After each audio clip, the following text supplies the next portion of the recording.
Bien, muchas gracias Marcelo, también a Nubel. Estamos comenzando esta edición especial de Todas las Voces, Vivi. Daniel, ¿qué tal? Muy buenas noches para todos, bienvenidos. Y tenemos ya aquí al doctor Pablo Iturralde, es el presidente del directorio del Partido Nacional, uno de los contenidos fuertes que tenemos en esta jornada, porque hay muchos asuntos que trató hoy el directorio del Partido Nacional. Pero para más adelante, además, esta cuestión del burnout, que es cuando vos te quemás, pero no te quemás en el enojo, no. Digamos, que es lo que a veces se conoce, ¿no? Como ese término que revela enojo. Bastante más profundo. Es mucho más profundo, efectivamente, y es cuando te consume la profesión, cuando no querés saber nada más. Y es lo que le está pasando a los equipos médicos. Y en ese sentido hay un informe que les vamos a estar presentando en los próximos minutos que tiene que ver mucho con eso, ¿no? Con el estrés aplicado, en este caso, a la gestión de los equipos médicos. Sí, vamos a estar con Juan D'Apueto, él es director de Psicología Médica de la UDELAR, y hizo un trabajo particular sobre este tema que lo va a presentar hoy en Todas las Voces y que es más que interesante en un momento en el que los equipos médicos claramente viven situaciones de tensión, ¿no? Y el burnout está presente en ellos en el momento más crítico de la pandemia. Y también vamos a hablar de educación. Exactamente, porque hay un planteo de EDUI 21. En algún momento se había como deslucido la presencia de EDUI 21, había quedado como, digamos, licuado por las circunstancias. Aparecen ahora con un documento que lo estará comentando aquí Juan Pedro Mir. Vamos a hablar también con el vocero de las instituciones médicas, de las mutualistas, porque están advirtiendo que en los próximos días realmente se llega a una situación complicada en las distintas instituciones privadas del país. Además, ¿qué está pasando con los fármacos y el oxígeno? Dos implementos fundamentales en los CTIs, y vamos a poner este tema sobre la mesa porque también hay algunas novedades. Nos vamos con Pablo Iturralde directamente, al presidente del directorio del Partido Nacional. Le agradecemos porque además son largas las jornadas. De hecho, empieza muy temprano y ahora tuvo que poner en pausa una de ellas para venir acá. Pablo, muchas gracias. ¿Qué tal? ¿Cómo están? Acá estamos con la distancia suficiente. Exacto, sí, tenemos más de todo 2 el metros. tiempo con el tapaboca, pero... Bueno, muy bien. En este momento, o de hecho terminó hace pocos minutos, había una reunión del Grupo Asesor Científico Honorario, el GACH. Y allí, a instancias de lo que ha significado este grupo, hay quienes han pensado que de pronto una metodología, un equipo o una estrategia similar podría aplicarse a otras áreas, por ejemplo, de la economía. ¿Cuál es su comentario respecto a la actividad hasta ahora del GACH? Y sobre todo, ¿qué le parece esa especie de gachización ahora de la política, entonces? A ver, con respecto al GACH, nosotros el año pasado, a los 4 o 5 meses de que estaban funcionando, sacamos una declaración agradeciéndole todo lo que significaba lo que estaban haciendo por el país. A mí me gusta hablar, sobre todas las cosas, que en este tema, si algo bueno dejó esta pandemia, es que nos generó un diálogo política y ciencia que nunca había existido. En Chile se habla mucho entre el diálogo entre la política y la economía, como que a veces van divorciadas. Y acá no es que había un divorcio entre la ciencia y la política. No había relación de ningún tipo. Siempre se miraba al científico como una cosa rara, encerrada en un laboratorio, y no se lograba ver la importancia concreta que podía tener. De hecho, tampoco se les había dado el presupuesto que pedían, ¿no? En los últimos años. En los últimos años, y ahora lo que tenemos que hacer es un compromiso de todo el sistema político para irlo aumentando, porque eso después lo vemos en los frutos de las cosas que la gente recoge.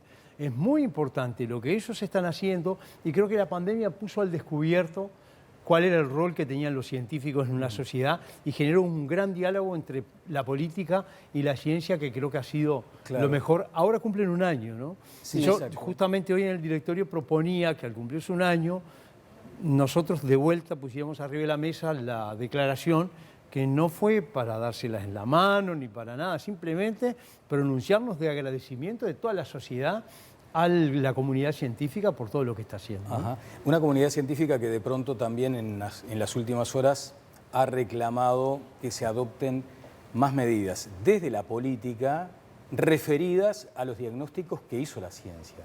¿Usted cómo lo ve eso, Pablo? Yo creo que estamos viviendo un problema de una pandemia mundial que todavía no sabemos cuáles son los alcances definitivos que va a tener. Ha estado el mundo sorprendido con todo esto. Durante el primer año la manejamos de una manera impecable. Si nos trasladamos hace un año, todos escucharíamos decir cómo le reclamaban al presidente de la calle que no llamaba a una cuarentena obligatoria. Sin embargo, pasó el tiempo y tuvo la razón quien, asesorado por la ciencia, pero con olfato político y capaz y siendo el responsable de tomar las decisiones, porque tomó la decisión que tomó. ¿Por qué razón? Porque es muy fácil decir, muchachos, acá la gente tiene que trabajar de cualquier manera porque si no se muere de hambre, y estamos todos de acuerdo. Bueno, acá tenemos que cuidarnos y reducir la circulación porque si no nos morimos todos, y también estamos todos de acuerdo. ¿Pero la dinámica de los hechos no justifica cada tanto revisar decisiones?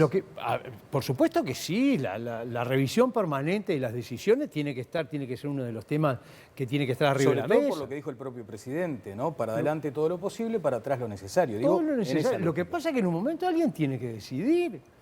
Esto no puede ser como el cuento del burro, el viejo y el niño. A ver cómo era Va eso. el niño arriba del burro y pasan por un pueblo y le dicen, pero ¿y cómo el anciano, el niño ocupando el lugar que el anciano debería ir el anciano del burro? Cambian de lugar y el pueblo siguiente dice, pero ¿y cómo el señor anciano arriba del burro? El niño debería... a ver, en un momento hay que decidir. Todos queremos la mayor protección a la salud y todos queremos la menor contaminación de la economía, la menor disminución de la economía. Entonces, en ese sentido, yo creo que lo más importante es saber que, bueno, hay alguien que tiene que decidir. Y hemos tenido un presidente que dijo, yo voy a estar en primera línea, estuvo en primera línea. El gobierno ha estado siempre al frente y ha dado la cara. Y cuando tenga que rectificar, va a rectificar. Pero no podemos ser presa de la ansiedad, que se lo comentaba recién a un amigo. A mí el fin de semana me elogiaban, un mismo amigo a 2 horas distintas me elogiaba 2 excelentes artículos que leíamos y que ambos tenían razón, el de Martín Aguirre en El País y el de Leonardo Abercon en El Observador, pero también decían cosas contradictorias entre sí. El problema es que, claro que cada cosa aislada y leída individualmente tiene mucho más importancia la salud que la economía, pero también que la gente no se muera de hambre tiene más importancia que lo otro. Tenemos que ver cómo se conjuga y alguien tiene que decidir, y no es al grito, pero no podemos jugar al grito de la tribuna. Hay que tener la serenidad necesaria que está teniendo este gobierno, que ha escuchado a la comunidad científica, le ha dado la razón la gran mayoría de las veces y otras veces no, pero bueno. Está claro. La gente no votó al GACH para que tomara las decisiones, ni el GACH quiere tomar las decisiones, informa al sistema político y el presidente toma sus decisiones. Sí, el punto es que se sientan escuchados, ¿no? Esto también es parte seguramente del análisis que hicieron a este año, porque hay mucha gente que por ahí siente que hoy ya no están tenida en cuenta la opinión del grupo. Pero lo cambiamos de tema, porque hoy el partido... Pero no es que no está tenida en cuenta, es que es distinto, digo. Yo creo que se está teniendo en cuenta la opinión de todos. El problema es que a veces hay que tomar decisiones donde, bueno, si hay 2 personas que opinan distinto, se va a tomar la de uno, no la de todos. No podemos tomar la opinión de todos. Algunos quieren ser más estrictos, otros no. Bueno, el gobierno decide. Ahora, me quedo pendiente de la respuesta, eso que decía yo, ¿no? Aplicar el GACH como fórmula a otros ámbitos de la vida del país. La economía, por ejemplo. La economía, yo creo que, y acá en el Uruguay siempre ha tenido mucho más diálogo con la política, creo que la economía ha hecho grandes aportes y permanentemente lo hace, y creo que nosotros tenemos, más allá de las diferencias de los distintos gobiernos, para llamarlo de alguna manera, un mínimo común no imponible. Hay límites que no se pasan, que nuestro sistema político no los pasa. Pero ¿quién habla con el sistema político a nivel económico? Perdón, no lo escuché. ¿Quién habla con el sistema político a nivel económico, que usted dice funciona en cierta medida? ¿Quiénes son? Yo creo que todo el sistema político tiene sus asesores y que hay un permanente diálogo con la economía, digo, y que acá somos todos conscientes de qué manera tener que escucharlo. Ojalá escucháramos más al sistema político, pero tampoco es que... ¿Usted no cree que va a encerrar 20 economistas y los 20 economistas van a decir la solución es esta? Hay determinadas cosas... Manini, por ejemplo, propone otra cosa, un Consejo Nacional de Economía, que de hecho está está previsto en la Constitución. Está en la Constitución, donde dice, por ejemplo, al diálogo deberían incorporarse los gremios, por ejemplo, las cámaras empresariales, eso que hay gente que lo puede llegar a entender como un formato similar al del GACH. Eso no está mal, está en la Constitución del 67, ha habido varios intentos de reglamentarlo, al país le vendría bien, pero tampoco toma las decisiones el Consejo Nacional de Economía, sino que asesora. Las decisiones están en el Poder Ejecutivo. Esas son otras cosas. El tema, yo creo que la ventaja que nosotros tenemos hoy con la economía, así como con la ciencia, sabemos el rol que tiene, también con la economía sabemos que hay roles que no se deben pasar. No puede haber déficit fiscal, no puede haber inflación, hay que tener el mayor comercio posible. Hay 4 o 5 cosas básicas que eso no era, hace un tiempo no era una cosa clara. Eso, las economías cerradas, la sustitución de exportaciones, eso hace un tiempo se discutía. Hoy nadie lo hace en serio. Bien, hoy el Partido Nacional tomó una definición y es la de no extender el plazo para la juntada de firmas para promover un referéndum contra 135 artículos de la Ley de Urgente Consideración. ¿Por qué se toma esta decisión? Porque lo dice la Constitución, está previsto cuál es el plazo y nos vamos a acatar lo que dice la Constitución de la República. Incluso ya lo habíamos conversado así durante toda la semana pasada, pero el sábado un destacado columnista, profesor de Derecho Electoral, nos hizo ver a todo el país cuáles eran los riesgos que podíamos pasar si empezábamos a no darle la atención prevista en la Constitución a determinadas normas que no se puede pasar. Me refiero al artículo que escribió el doctor Oscar Botinelli, profesor de Derecho Electoral. O sea que no pesó nada que sea una situación también excepcional. Es una situación excepcional, pero es una situación excepcional que no impide que en los lugares de votación donde han pasado 1 millón de personas haya habido mesas. Hoy a la tarde yo me comuniqué con integrantes de la Comisión Pro Referéndum, con Marcelo Abdala, con Fernando Pereira, y justamente hablábamos de la posibilidad de que ellos podían pedir las firmas, poniéndose mascarillas, yendo de a 2, cuando vamos a repartir las listas, podrían poner mesa en todos los lugares de votación. Eso no es un impedimento. Yo creo que no está impedida la juntada de firmas y nosotros no podemos estar toqueteando la Constitución, violándola porque nos parezca en cualquier momento. Más allá de lo que dice Botinelli en ese artículo, le querría consultar a usted, porque efectivamente creo que va en la misma línea. ¿Por qué razones? Porque es mucha la gente que se ha preguntado por qué razones se postergaron las elecciones departamentales y no puede postergarse una recolección de firmas. Se pueden postergar la recolección de firmas, pero en este sentido nosotros tenemos plazos muy estrictos. A nosotros la Corte Electoral el año pasado se comunicó con los partidos políticos y después con el Parlamento y nos dijo: no tenemos los mecanismos para llevar adelante la elección. No podemos seguir con autoridades, prorrogar el mandato de los intendentes sine die, o sea, por tiempo indefinido, mientras no... hasta que pase la pandemia. Entonces nos tomamos un tiempo, esperamos a salir del momento más difícil y en un proyecto que nos manda la Corte Electoral fijando las normas es como lo modificamos.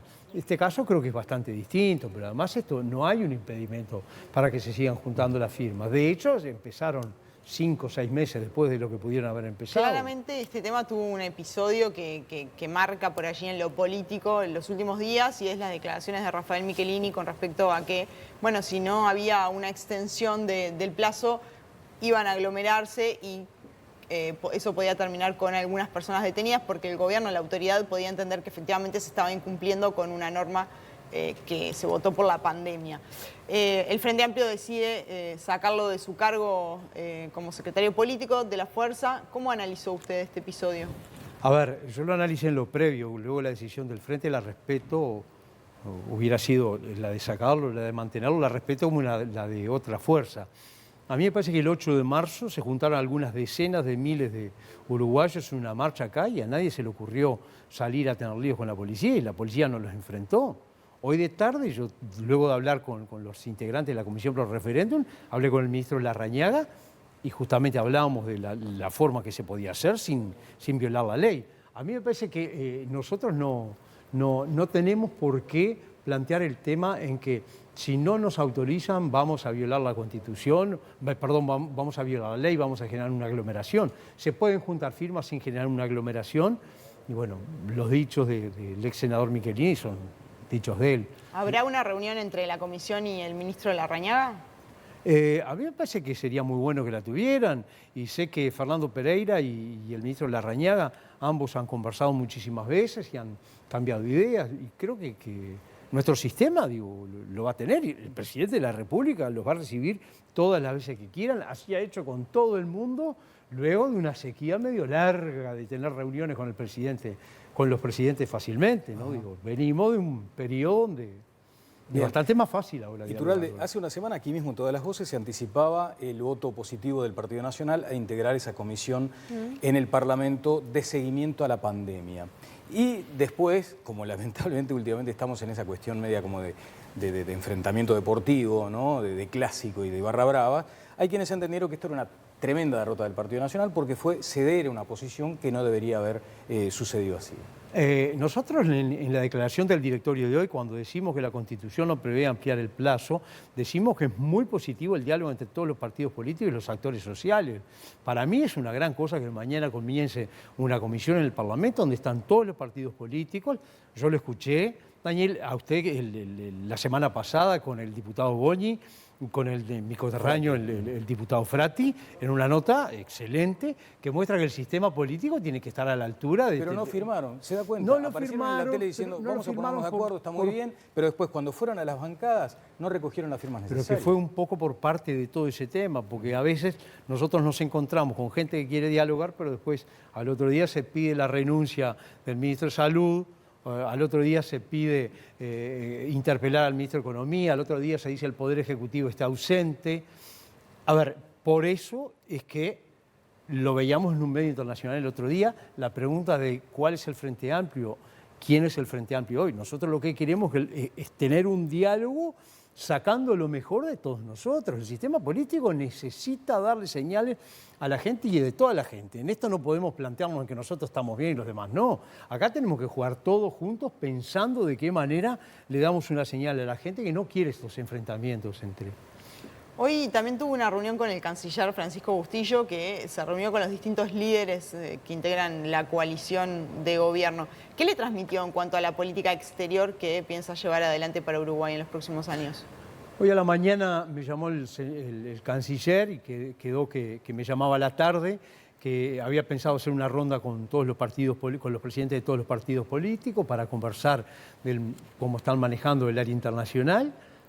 Nos contó un poco, el canciller maneja sus tiempos y cuenta los temas de acuerdo a lo que cree que táctica y estratégicamente es conveniente para el país. Pero básicamente nosotros sabemos cuál es la situación del Uruguay de toda la vida, cuáles son nuestros problemas, son los problemas del barrio, la relación con Brasil, la relación con Argentina. Somos un país chico. Desde el 21 de septiembre de 1808, cuando tuvimos un cabildo y manifestamos nuestra voluntad de ser una nación independiente, hemos sido fruto de la circunstancia del querer ser nacional. Al decir de Herrera, primero los uruguayos de nuestra orilla. Al decir de Wilson, somos la comunidad espiritual. Como comunidad espiritual y como país nosotros nos tenemos que reafirmar y tenemos que hacerlo entre dos grandes. Entonces siempre vamos a tener dificultades en tanto hay asimetrías que son bastante importantes. Brasil, con los cientos de millones de habitantes que tiene una forma de ver las cosas. Argentina tiene una visión diferente. Paraguay puede tener algunas cosas, alguna visión más parecida a lo nuestro, pero nosotros tampoco no podemos ni queremos irnos del barrio.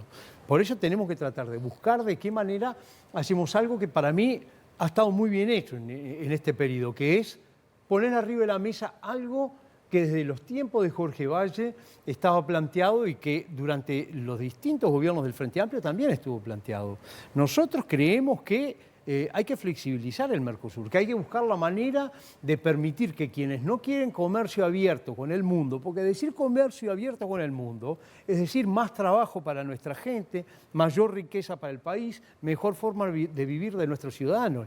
Eso es lo que decimos cuando queremos Mercosur flexible. No es una frase vacía, es un contenido muy, muy concreto. Claro, pero si fue a buscar la opinión de políticos, da la sensación de que claramente en la próxima reunión que va a haber de cancilleres, más allá de lo diplomático, Uruguay va a llevar una cuestión también política, porque por algo va a buscar a los líderes de los partidos de la coalición. Uruguay ha hecho una cosa que para mí es estupenda y que ya se ha dado un paso muy importante adelante. Hemos puesto este tema en agenda.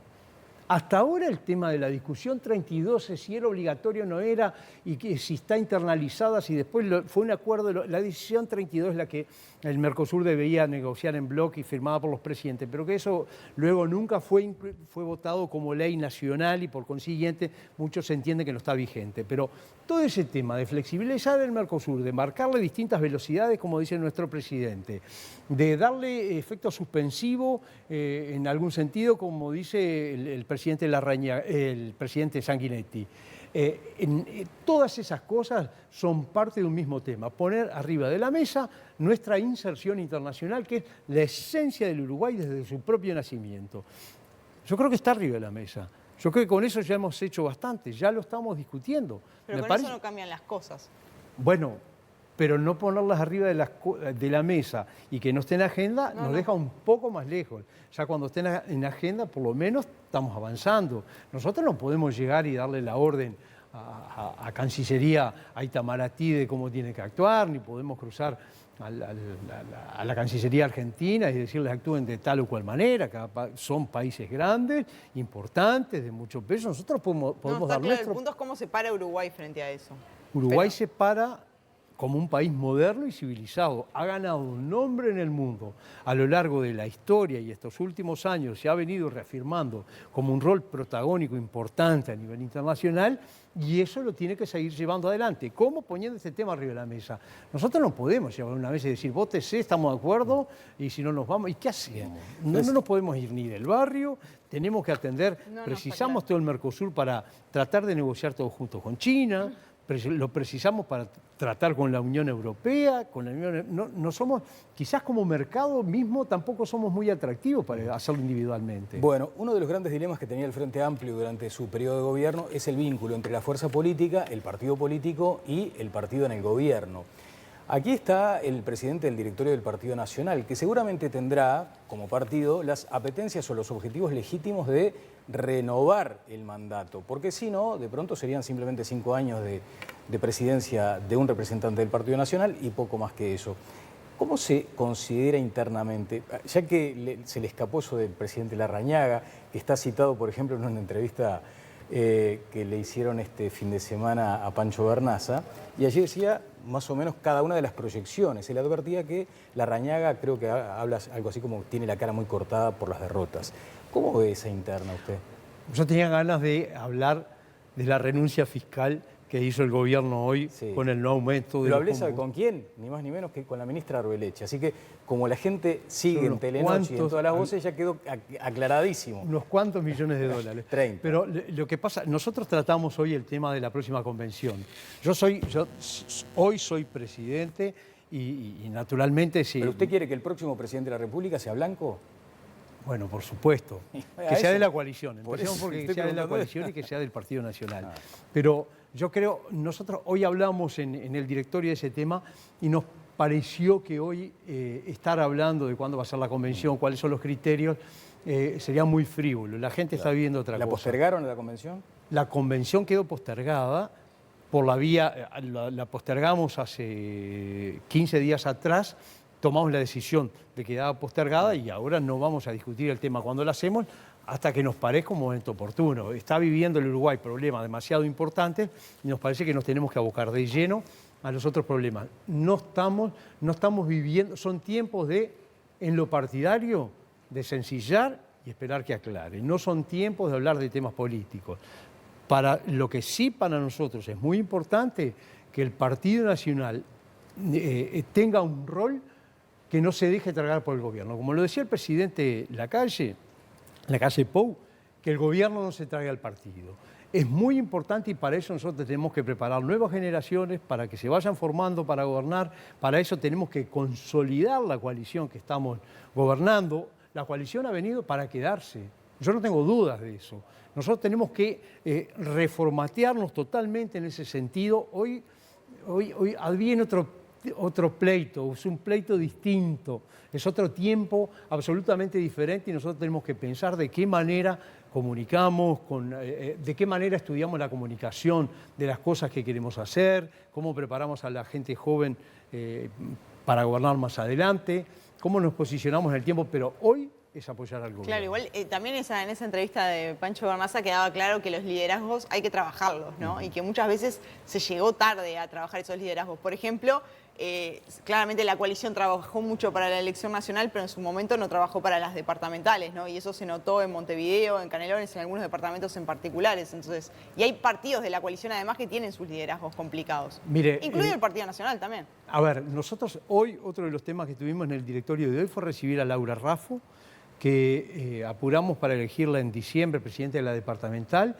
y hoy la recibimos, la escuchamos a ella, escuchamos el informe sobre el Centro de Estudios Metropolitano, que va a llevar el nombre de Andrés Satt, el recuerdo de un querido compañero que ya hace un mes que ya no nos acompaña o que nos acompaña desde otro lado. Y creemos que en Montevideo y en el área metropolitana tenemos un enfoque diferente. Para nosotros eso ya en sí mismo es muy importante. Y con relación a que no trabajamos en Montevideo, yo no estoy tan seguro. Quizás lo que pasó es que nosotros trabajamos al final en Montevideo, pero Montevideo para trabajarlo hay que trabajarlo en perspectiva. Ahora lo estamos trabajando a 4 o 5 años para adelante. Yo creo que en ese sentido es donde nosotros tenemos que hacer la gran apuesta como partido a trabajar esos temas. Una cortita, consultarles, volviendo a lo de Bustillo, ¿qué le había comentado sobre Estados Unidos? Porque hoy se conoció una noticia importante que tiene que ver con un cambio en la política exterior de Estados Unidos, y es que va a visitar Uruguay el próximo jueves el representante, el ascensor del presidente Joe Biden para los asuntos de Latinoamérica. Es colombiano, él, Juan González se llama. Y viene acompañado también de una diplomática importante del Departamento de Estado para el Hemisferio Sur. Y fuente de la Embajada de Estados Unidos nos decían a todas las voces que efectivamente hay un cambio en la política exterior de Estados Unidos, de acercamiento a la región, y que la visita de González un poco se enmarca en una gira que está realizando y que incluye a Colombia y Argentina, y que va en ese giro que hace Estados Unidos. Y uno de los puntos es porque tiene que ver con movimientos geopolíticos, ¿no? Y con la influencia que está teniendo China en el continente. Le habló sobre este tema porque en definitiva estamos entre los dos gigantes, y claramente al Estados Unidos hacer un movimiento puede tener cambios para Uruguay. No, pero creo que conozco el pensamiento del canciller y el pensamiento de nuestro partido. La política internacional del Partido Nacional ha sido siempre muy abierta en el sentido de que nosotros no podemos condicionarnos, que es vamos con tal si vamos en contra de cuál. Nosotros nos vamos con tal en contra de cuál. Nosotros vamos a lo que le sirva al Uruguay para trabajar el tema del comercio. Nosotros entendemos y no queremos ahondar que el Uruguay perdió una gran oportunidad con Estados Unidos. Si se abre nuevamente la posibilidad de generar vínculos comerciales más estrechos y más profundos con Estados Unidos, que son favorables para el país siempre, bienvenidos. Pero eso tampoco puede ir en detrimento del comercio. El comercio tenemos que buscarlo hacia todo el mundo. Como le gusta decir al presidente, citando a Lord Palmerston, nosotros tenemos que tener amigos en todos lados. No tenemos que tener amigos permanentes, sino que tenemos que tener intereses permanentes. Los intereses permanentes son abrir el comercio hacia todo. Desideologizado, como se dice ahora, ¿no? O sea, ¿cómo? Ni con Estados Unidos, ni desideologizado, yo que está el término ese. Allá los rubios del norte.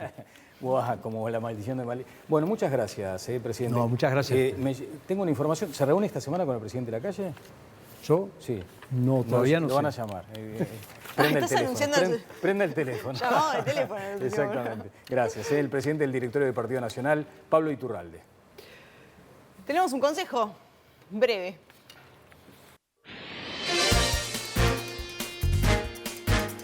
Gracias, compañeros. Bien decían ahí en estudios, y lo decía la placa, último momento. Estamos en este lugar icónico de la ciudad de Montevideo porque baja la DGI para los literal E. Para todos, no. Para los que se pasen a la facturación electrónica. Y es gratis. Atención, me dice acá la cucaracha Marito que incluso lo pueden hacer con la empresa líder del mercado, que es Memory. Volvemos a estudios. Leticia, si vos seguís facturando en papel, estás perdiendo plata, mi vieja. Bueno, ¿qué es esto del burnout y cómo puede, no sé, moderarse, controlarse? Si nosotros, estando aquí, mañana va a ser martes 13. Oh, no. O sea, son 13 meses de la pandemia. De aquel viernes 13, ¿te acordás? O sea Total. que los supersticiosos están de fiesta. Pero lo cierto es que si nosotros estamos acá agobiados, imagínense los equipos de la salud, cómo estarán. Estaremos hablando con sobre este asunto con Juan D'Apueto, que es director de Psicología Médica de la Universidad de la República. Pero ahora nos vamos al departamento de Rocha, vamos a contactar con Carlos Cardoso, él es médico intensivista, pero además es vocero de la Coordinadora de Instituciones de Asistencia Médica Colectiva. Cardoso, ¿cómo le va? Buenas noches.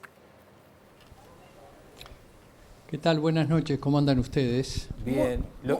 Perdón. No, muy bien iba a decir. ¿Sienten esto del burnout, Cardoso? Porque en definitiva, bueno, ustedes representan... ¿Cuántos funcionarios, médicos, no médicos, están nucleados en torno a FEMI aproximadamente?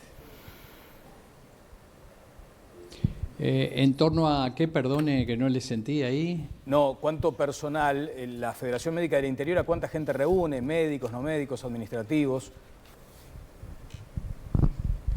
Bueno, la gente que trabaja en el interior, en las instituciones, son alrededor de 18.000 aproximadamente. Bueno, y habrá casos, naturalmente, de gente que está... ¿Cómo está observando usted? Porque además es médico intensivista. ¿Cómo observa usted esa sensación, ¿no?, de que hay gente que está francamente agotada? A veces se dice la saturación de los espacios físicos, pero después hay una saturación, si se quiere, emocional también. Sí, acá tenemos que tener presente que esto también en los equipos de salud se conversa, se ve las personas que eventualmente puedan estar en una sensación de apatía frente a los temas y a los problemas que tenemos todos los días en la asistencia, pero eso es un tema que conversamos en los grupos, que se identifican, las personas, que se conversa mucho previamente para que estas cosas no sucedan, que es un riesgo que tenemos, digamos, en estas situaciones de estrés. De cualquier manera, así como existe el burnout, también existe la forma, digamos, de hacer prevención en los equipos de salud, en donde nos conocemos nuestros comportamientos y por lo tanto conocemos también cuando una persona empieza a cambiar de comportamiento por que lo abruma su trabajo. Es algo que tenemos muy presente en el día a día, digamos, en el trabajo diario. Claro. Cardoso, como vocero de las mutualistas, ¿cuál es la situación al día de hoy de las mutualistas en Uruguay? Y también, ¿cuáles son las proyecciones? Hoy usted hablaba con Radio Sarandí y decía, bueno, con este nivel de contagio diario que estamos teniendo, claramente el sistema se va a ver sobrepasado en los próximos días, ¿no? Porque sobrepasa el nivel del sistema sanitario uruguayo. Bueno, la cantidad de casos es extremadamente alto a los efectos de lo que genera para el sistema de salud. No solo es alto porque son números extremadamente desproporcionados y en forma muy brusca, tal cual son las olas de este tipo de epidemias, sino que además eso genera, sobre todos los niveles de asistencia del sistema de salud, una sobrecarga muy marcada que en definitiva termina, por ejemplo, en algunas áreas como los centros de tratamiento intensivo, transformándose como en una especie de modelo en donde vemos todos los días la ocupación de camas, la distribución, etcétera. Hay una cosa que todos tenemos que saber: el sector durante este año, mientras se preparaba, y hablo exclusivamente del nuestro, pero en los demás también pasó, adaptó todas sus instalaciones, incrementó el número de camas para internación, generó una cantidad de medidas de gestión que hasta nosotros mismos en algunos casos nos sorprendemos de los resultados que ellas dan para atender esta situación particular.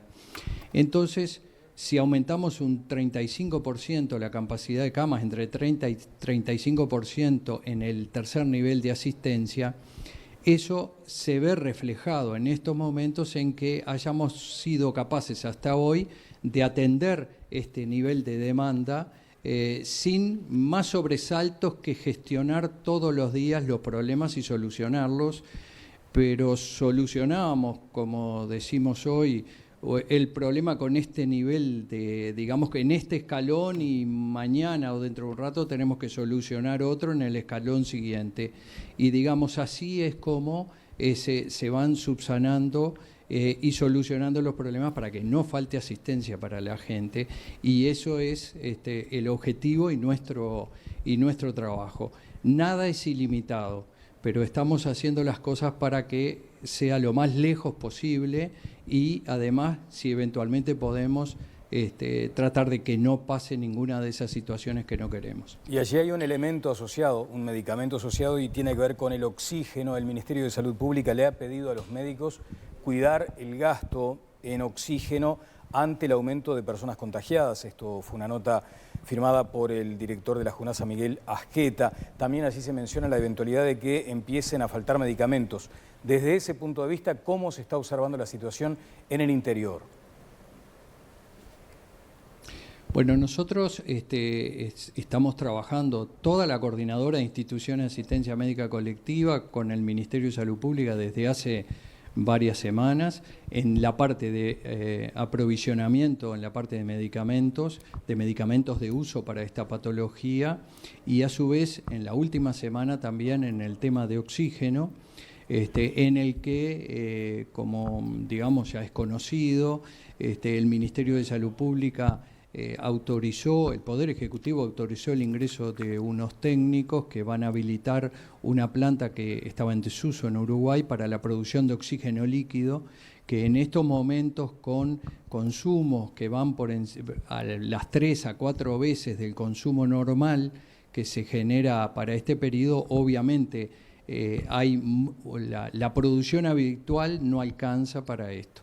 Se ha ido solucionando a través de múltiples elementos de gestión, cambios en los sistemas de aprovisionamiento, la distribución del oxígeno líquido en tanques, la distribución del oxígeno gaseoso en tanques más pequeños, que son los que se utilizan tanto en los bancos como a nivel domiciliario. En fin, toda una cantidad de elementos de gestión que creemos que al menos próximamente no vamos a tener falta de este vital elemento para el tratamiento de esta enfermedad. Bien, por ahora tampoco se han registrado faltantes en ningún punto del país. No se han generado. Acá hay otros mecanismos que tal vez son poco conocidos. Hay algunas instituciones que tienen su propia producción de oxígeno a través de lo que se denominan la fábrica PCA, que es concentrar oxígeno de la atmósfera. Esas instituciones, además de tener esa provisión, en estos momentos también se están abasteciendo con las empresas que en el país producen el oxígeno líquido. ¿Y de los fármacos? ¿De los fármacos que se usan sobre todo en CTI?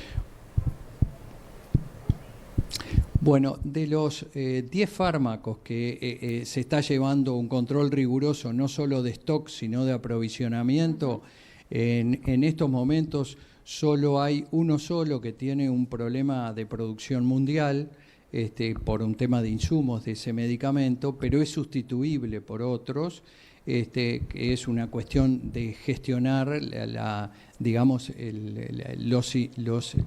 los que tienen efecto parecido, medicamentos de efecto parecido o similar, pero en el resto, básicamente todo el tema del aprovisionamiento de esas drogas está siendo no fluido, está siendo justo, pero está ejecutándose, no ha habido faltantes que no puedan ser sustituidos y por lo tanto en ese sentido es otro de los puntos que nos permiten seguir trabajando, sin contratiempos en este aspecto.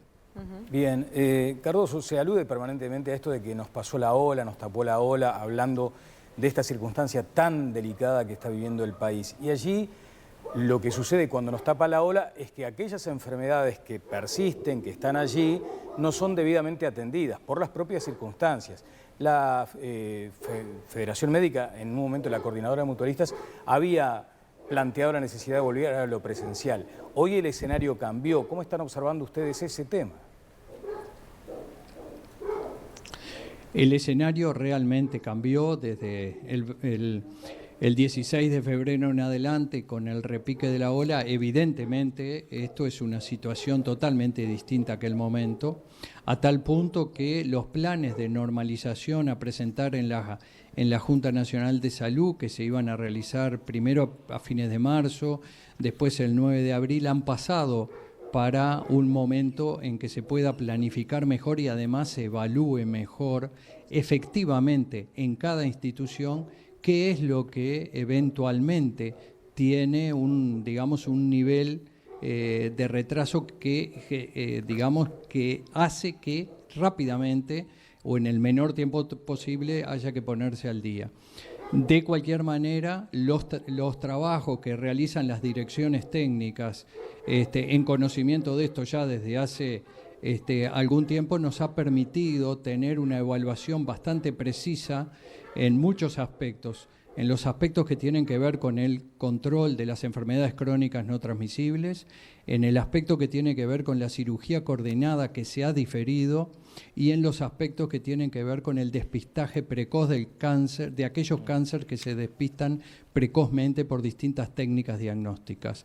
Para eso tenemos una evaluación promedial y por institución bastante exacta y lo que le podemos decir a la población y a los afiliados es que sepan que en el menor tiempo posible esto va a estar corregido en cuanto la situación general nos lo permitan.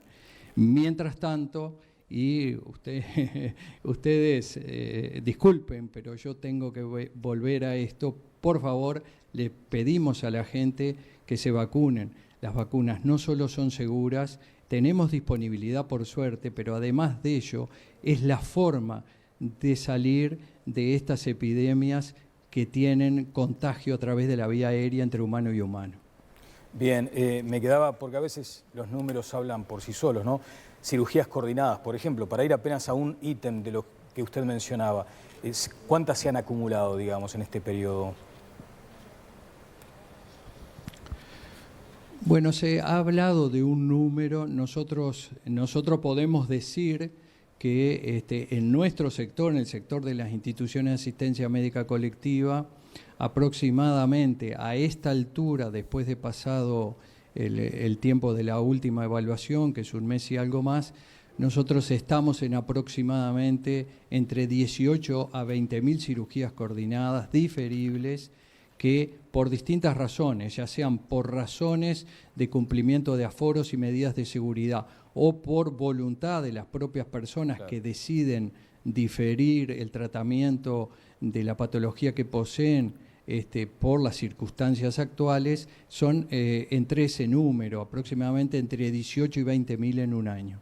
Bueno, muy bien. Le queremos agradecer a Carlos Cardoso, el vocero de la Coordinadora de Instituciones de Asistencia Médica Colectiva, por estos minutos. Muy amable, Cardoso, ¿eh? Por favor, estamos a las órdenes. Y esas 18.000, ese número, ¿no? Son 18.000 historias, personas, algunas que deciden voluntariamente decir que me voy a meter ahora en una institución médica con este lío enorme que tenemos, pero otras son, digamos, la diferencia entre una mejor calidad de vida o no, ¿eh? Sí, y es duro eso. También todas las cuestiones que se pueden prevenir, ¿no? Y que al pasar un año es mucho tiempo muchas veces para hacer controles y bueno, y cuando uno vuelve se encuentra con situaciones que por allí se podían haber evitado, ¿no? Sin duda que es un tema a trabajar. Pasa que cuando el Ministerio de Salud Pública lo fue a encarar, los números se nos fueron, ¿no? Sí, esa es la realidad. Cuando se envió un documento y se marcó una ruta para que las instituciones médicas se pusieran a tiro, bueno, se nos fue la pandemia de las manos. Estábamos apagando el fuego, ¿viste? Y aparecieron dos o tres brotes. Vamos a ir con Juan D'Apueto. Juan D'Apueto es director de Psicología Médica de la Universidad de la República. Está vía Zoom. A propósito de lo que decíamos al comienzo, D'Apueto, y tiene que ver con el burnout, esto de los médicos al límite de su capacidad emocional, los equipos de salud al límite de su capacidad emocional. ¿Qué tal? Buenas noches. Muchas gracias por la invitación a participar. Una pequeña aclaración. Soy exdirector del Departamento de Psicología Médica. Está bien. Actualmente coordino el programa de bienestar profesional del Colegio Médico del Uruguay y es desde ahí que estamos en contacto con colegas que están en la primera línea y experimentando esto del burnout. Bien, claro. Experiencia tiene, de todos modos, más allá de ese matiz en cuanto al cargo que antes ocupó. Pero efectivamente estamos ante una situación donde, ya que estamos hablando todo el tiempo de olas y de curvas ascendentes, claramente debe ser de los peores momentos en la historia reciente, ¿no? Sí, sin duda, sí. Quizás tengamos que decir que es el burnout, porque quizás haya gente que no esté familiarizada con este término, ¿no? Es la repercusión emocional somática y en el comportamiento de una persona que está sometida a niveles altos de estrés relacionados con el trabajo. O sea, este concepto fue definido allá por los años 80, se operacionalizó a efectos de medirlo por la doctora Maslach, y tiene 3 dimensiones: el impacto en el área emocional, que es agotamiento emocional, cansancio emocional, algo parecido a la depresión, pero mucho más leve, no tiene las características de un trastorno depresivo; un distanciamiento interpersonal, un endurecimiento en el trato, en la relación de trabajo, en este caso con los pacientes, y una insatisfacción con la tarea. Y estas dimensiones pueden afectarse las 3 o pueden afectarse algunas de ellas. Las que más frecuentemente se afectan son las que tienen que ver con el cansancio emocional y con el distanciamiento interpersonal. Este enfriamiento en los vínculos, esta automatización, tomar distancia, como empezar a trabajar como en piloto automático. Entonces, cuanto mayor son los niveles de estrés, hay distintos factores. El nivel de estrés es uno de los que determina mayor posibilidad de burnout. Hay otros que tienen que ver con el grado de organización y en qué medida el sistema responde a las necesidades del profesional o del trabajador de la salud. Y también en cuanto a qué apoyos uno recibe del entorno y qué grado de reconocimiento tiene. Son factores que modulan el burnout. Entonces hay gente que puede, frente a un mismo estrés, tener una gran repercusión en estas dimensiones que le mencioné, y otras personas que lo llevan bastante bien. Lo que es de esperar es que cuando aumenta la tensión desde el entorno, o sea, cuando uno vive el entorno como amenazante, como un peligro, como algo que atemoriza, entonces uno está más expuesto a superar los mecanismos con los cuales afrontamos esos factores de estrés y a desarrollar esto que se llama burnout, que para traducirlo sería como estar quemado, ¿no? El estar quemado en la tarea, esa sería como la definición. Y uno piensa que, bueno, las condiciones actuales son ideales como para entrar en mayor probabilidad de burnout en los trabajadores de la salud. Claro. Porque se está en una situación de estrés mantenido. A diferencia de otras instancias de estrés, este es un estrés sostenido, o sea, empezó en marzo y ha tenido niveles, pero siempre se ha mantenido. Esto no es un estrés agudo, como que uno puede tener frente a una catástrofe, ¿no? Hay un temporal, se caen árboles, se vuela algún techo, es tremendo, pero pasó y después uno tiene tiempo para recomponerse. Pero acá no, porque tras una ola viene la otra y está el temor de preguntarnos esto hasta cuándo va a seguir, y esto hace que se empiecen a agotar los mecanismos con los cuales afrontamos estas situaciones de estrés. Claro. D'Apueto, usted junto a otros colegas escribieron un artículo y un informe sobre este tema, ¿no? Para una revista, la Revista Colombiana de Psiquiatría. ¿Pudieron indagar o investigar sobre, bueno, cómo está el personal médico en Uruguay con este tema y con su salud mental? No, en ese artículo hacemos referencia más bien a las estrategias que hemos desarrollado para promover el bienestar de los médicos. Ese artículo se empezó a escribir antes de en realidad refiere a un programa que empezó mucho antes de la pandemia, y en realidad lo que estamos mostrando ahí es cómo el programa pudo adaptarse, generando herramientas para acompañar a los médicos en este proceso. Eso fue lo que mostramos en ese artículo. En tiempos habituales se considera que el burnout en los trabajadores de la salud es epidémico. O sea, el burnout en sí ha tenido en las últimas décadas valores epidémicos. Y hay estudios en este país, en tiempos normales, hay por lo menos 3 estudios del doctor Burgue en medicina intensiva, y hay un estudio en médicos internistas y residentes de medicina, y hay otro en anestesiólogos. En estos 3 estudios varían las dimensiones afectadas, pero se presume que entre 40 y 50% de estos especialistas en nuestro país tienen niveles de burnout, al menos en alguna de estas dimensiones. 1 de cada 2. En Estados Unidos, según las especialidades, se llega a decir que, por ejemplo, que el 70% de los médicos de medicina intensiva están en niveles de burnout. El 9% de los médicos de Estados Unidos, 9% de los médicos de Estados Unidos pensaron en quitarse la vida en el año anterior a la encuesta. El nivel de suicidio en los médicos es muy alto. Por eso era importante desarrollar un programa de bienestar médico para atender esas eventualidades. Esto en tiempos normales. Imagínense en estos tiempos donde a todos los factores que ya existían en la tarea se suman los requerimientos aumentados. ¿Qué puede pasar en estas circunstancias? Que haya factores que están actuando factores de protección. ¿Qué factores de protección pueden haber? Bueno, un sistema de salud cohesivo que responda a las necesidades, donde los trabajadores de la salud se sientan que están siendo eficientes y eficaces y que realmente tienen las herramientas para actuar, eso es un elemento protector del burnout. O sea, el hecho de trabajar en un sistema armado, eficiente, coherente, donde los protocolos se respetan, eso es un factor de protección. Y quizás tengamos que reconocer que en este año se ha trabajado muchísimo desde un montón de actores, desde la academia, promoviendo la educación del personal de salud, desde cómo usar mejor los equipos de protección personal. Recuerdo que hace un año estábamos en un proyecto del doctor Cohen en la universidad que se llama Teleclínica Seco, con la licenciada Silvia Guerra y con infectólogos, el doctor Medina, la doctora Arteta, hablando de utilizar los equipos de protección personal. Bueno, ese problema ya está resuelto. ¿Cómo armar protocolos para la atención de los pacientes en las emergencias, en el bloque quirúrgico?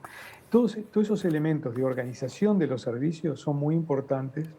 El hecho de contar con los recursos, de contar con los fármacos, de contar con los equipamientos, eso es un factor notable de protección. Bien. Otro factor... Sí, a ver, dígame. No, otro factor importante de protección es el apoyo que uno recibe de los colegas. El saber que estamos todos mancomunados en una tarea común por la cual los médicos y el personal de salud en general está siendo reconocido. Hoy se hablaba anteriormente en este programa del vínculo entre políticos y ciencia. Y a mí me gustaría referirnos al vínculo entre ciencia, salud y la población. Sí. Creo que la población se siente confiada en el sentido de que está siendo atendida por profesionales de la salud, de enfermería, todos los licenciados, los médicos, los administrativos, por gente comprometida, ¿verdad? Claro. Se nos está yendo el tiempo y me gustaría, acaba de mencionar un aspecto que puede llegar a ser clave para la población y además creo que todos en algún momento hemos tenido historias de esas características. Comprendiendo el trabajo de los equipos médicos, de los médicos en sí mismos, ¿cómo hacemos para identificar a aquel médico mejor preparado para comunicar circunstancias que en el 99% son complicadas, son complejas, tienen que ver con la vida o la muerte de un familiar? Y muchas veces ese abordaje, uno dice, pero este hombre está blindado, claro, para estar todo el tiempo en esa línea entre la vida y la muerte, pero hay deficiencias muchas veces en la comunicación. Y peor si me lo comunica un médico que está con un cuadro de burnout.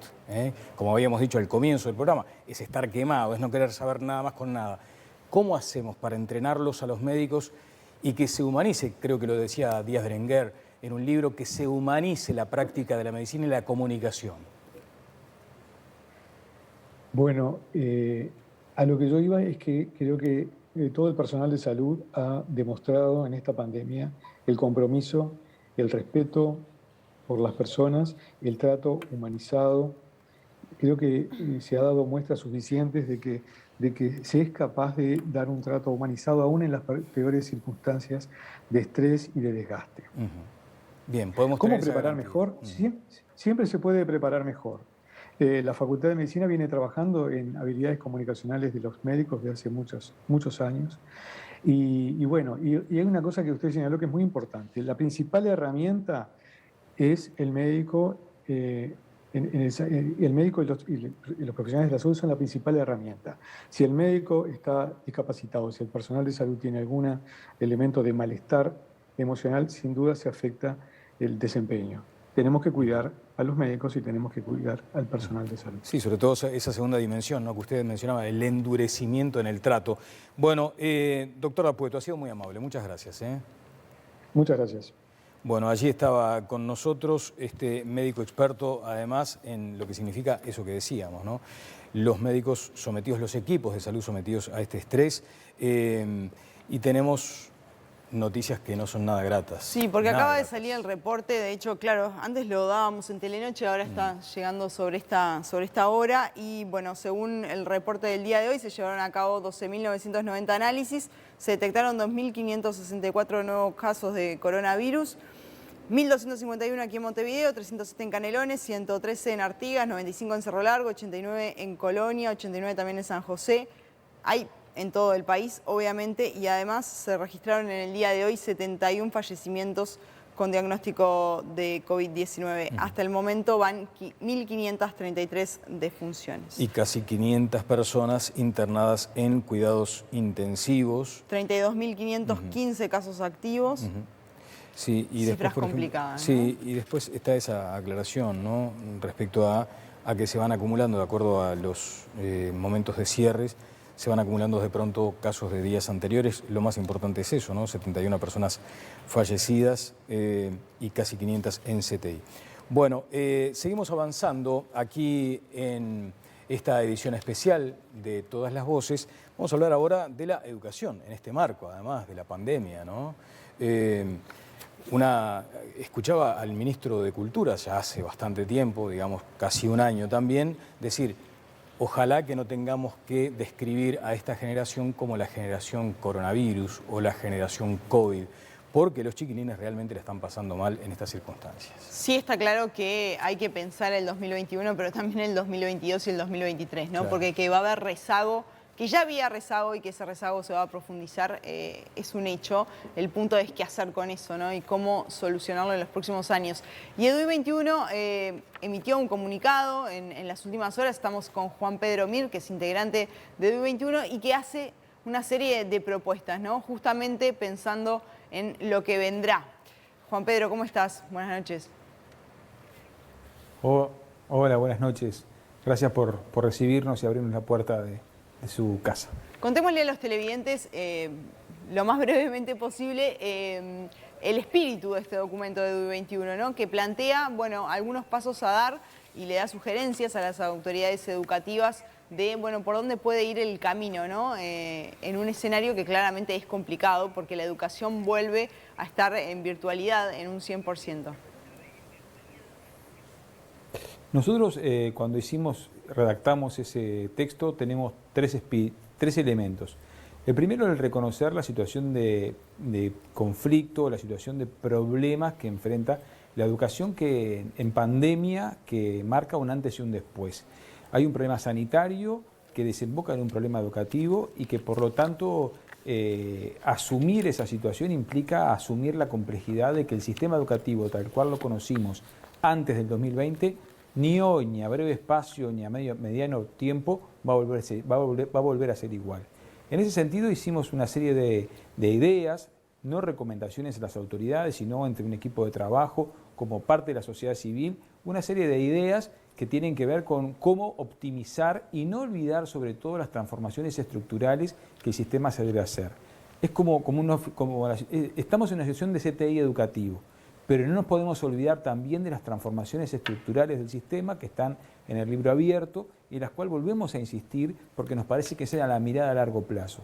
El currículum único de 4 años a 14, después de 15 a 18, el fortalecimiento de los centros educativos, el fortalecimiento de la carrera docente, el cambio de las lógicas de funcionamiento, insistimos en el concepto de hibridar el sistema y de preparar a los maestros, pero sobre todo, y lo dijimos específicamente, a los directores y a los inspectores del sistema que se corran de la fase de control que nos está alarmando como determinados actores del sistema educativo pesa más la lógica del control sobre directores y sobre maestros que la orientación en contextos tan complejos, que eso es lo que tiene que cambiar. Y el tercer punto, que nos parece también compartir con la sociedad este acompañamiento de lo difícil que es trabajar en tiempo de una escuela en casa.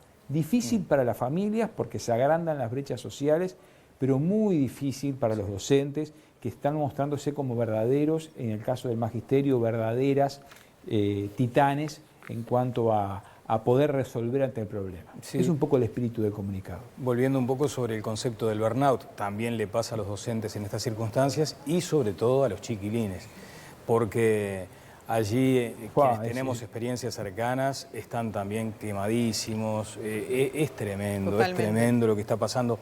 Ahora, Juan Pedro, si querés, Tremendo, más adelante vamos sobre tremendo, ese punto. tremendo. Si te parece, vamos más adelante sobre ese punto. ¿Cómo internalizó EDUI 21 Sí, me encanta, me encanta. aquel discurso original, inicial, en otras circunstancias, hay que decir, en otro tiempo, de decir, las escuelas o los centros educativos son lo último en cerrarse y lo primero en abrirse, a esta circunstancia donde se dice por parte, por ejemplo, del presidente del CODICEN, no crean que el 2 de mayo volvemos a la presencialidad absoluta? ¿Cómo internalizaron ese cambio? Mira, lo discutimos mucho, tenemos distintas visiones, pero se puede decir que acá lo educativo, el momento donde tú recién anunciaste que hay 70 y pico de muertos, lo educativo en esta emergencia, los pedagogos, los maestros, tenemos que hacer un silencio y escuchar a la voz sanitaria. Entonces, ahí el GACH fue claro, tanto en la parte del análisis de datos, que lo lleva adelante nuestro amigo Fernando Filgueira, como el GACH mismo, dijo, sí, las escuelas son lo último en cerrarse y lo primero en abrirse, pero también, de acuerdo a la movilidad, que en nuestro país es 1/3 de la población que se mueve en torno a la educación, 1 millón de personas. de acuerdo a esa medida de movilidades y de acuerdo a también las medidas logísticas. En las escuelas generalmente, antes de que se diera el parate, teníamos 1/3 de los funcionarios, de los maestros, de los auxiliares, en licencia por situaciones de, como lo han vivido ustedes en el Canal 4, en todos lados, por las situaciones de que tener que estar en casa. Y atender a un niño no lo puede atender cualquiera. Entonces, no es fácil la lógica de sostener un sistema educativo abierto que es fundamental en medio del pico más fuerte de contagio del virus.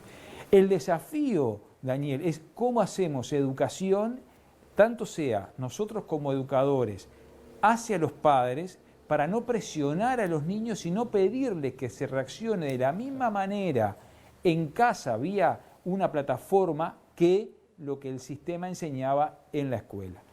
La escuela es una institución de 400 años de antigüedad. La clave es la presencia de un adulto, un espacio cerrado y niños.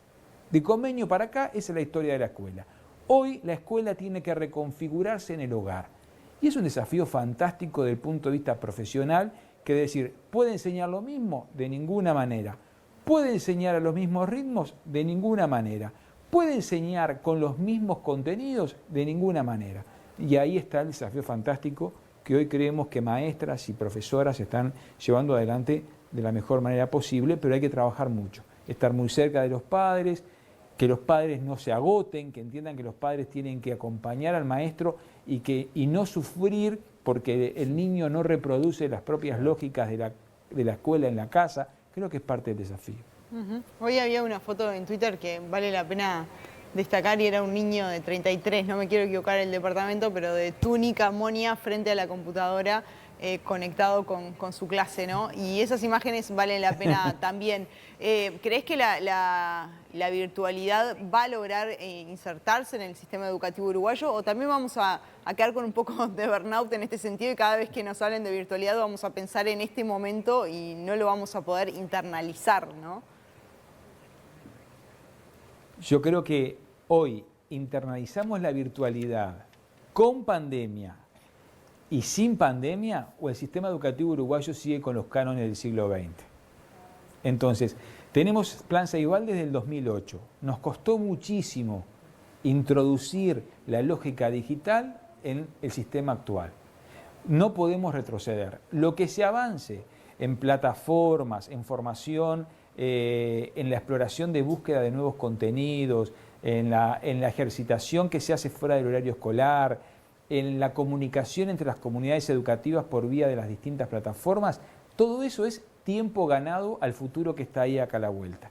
El desarrollo de competencias comunicacionales, trabajo en equipo, el educar a nuestros hijos, niños, jóvenes, también el uso crítico de las redes sociales, todo eso está creciendo y no dudo que es parte del desafío de construir, que lo están las autoridades, trabajando hacia eso, los maestros, pero esto debe ser sistematizado. Claro. Nos debemos una reforma curricular estructural que es fundamental. Perdón, Daniel. No, al contrario, porque además sí, esa reforma, ojalá que llegue el momento para otra vez volver a discutir esas cuestiones tan trascendentes. Nos va la vida como país en eso. Pero mencionabas hoy más temprano, Juan Pedro, que notás cierto acento en lo inspectivo. Y la pregunta es, ¿desde dónde advertís esa presión? ¿Desde la autoridad, que además impulsa, promueve que el inspector esté encima?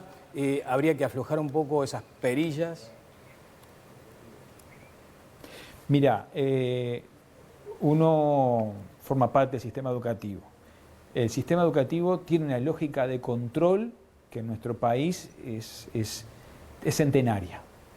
Entonces, hoy por hoy, maestras, profesoras, directoras, el sistema educativo tiene que entender, y nosotros esto lo dejamos claro en el libro abierto, tomando ejemplos, por ejemplo, de Escocia. El sistema inspectivo actual no difiere esencialmente del que construyó Varela en 1870, separado por departamentos. Varela copió el modelo de gobierno que se estaba dando para el ejército, lo copió para el modelo educativo. En realidad fue el modelo de La Torre. Ese modelo se mantiene. Entonces, hoy por hoy nosotros decimos, el inspector debe cumplir esencialmente la función de acompañamiento. ¿Y de por qué un inspector, por qué un inspector solamente va a controlar una escuela cuando tiene al lado un jardín? Esa segmentación entre jardines, escuelas especiales, liceos, UTU. Hoy los modelos más avanzados curricularmente en el mundo hablan de inspectores que acompañan territorialmente, que articulan, que enseñan, y la evaluación es el final de un proceso. Esto lo ha estudiado muchísimo un gran profesional uruguayo como es Pedro Ravela, se ha estudiado muchísimo a nivel internacional en pedagogía comparada, y en la presión que están ejerciendo muchas veces los cuerpos inspectivos sobre los educadores, que son los que están en la primera línea de fuego, en vez de habilitar la creatividad, la experimentación pedagógica, el desarrollo, inhibe y lleva a rellenar planillas una tras otra, en vez de habilitar a las maestras y las directoras a llevar adelante los procesos educativos. Bueno, me imagino Eso varios es un tema docentes importante a discutir. Varios docentes diciendo, escuchaste a Miren todas las voces, ¿no? Diciéndole al inspector. Hay que cambiar la cabeza, ¿no? Porque si viene es más que centenario este modelo. Y también es centenario el tiempo que Es nos lleva... centenario esto, El tiempo que nos lleva a hacer reformas verdaderas en educación, ¿no? Porque claramente cada vez que hay que atacar, se ataca primero el gobierno de la educación y después lo que le llega al niño al aula, y así se pasan las generaciones. Exactamente. No me queda más tiempo, Juan Pedro. Simplemente, si pero permiten, una frase. Un pequeño una frase. José Pedro escribió la legislación escolar y capaz que volver a leer aquel José Pedro Varela que hablaba de una escuela que construya en vez de que sea espejo del control que viene centralmente. Más la torre, más Varela y menos la torre. Esa sería un poco menos la torre. Perfecto. Salió ahí casi un error, ¿eh? Bueno, muy bien, sí, sobre todo por aquella cosa regimentada. Juan Pedro Mir, maestro y licenciado en educación, doctor en pedagogía y además integrante de WIDE 21. Un abrazo desde acá, muchas gracias como siempre. Hasta luego. Bueno, pausa. Breve pausa, ya venimos.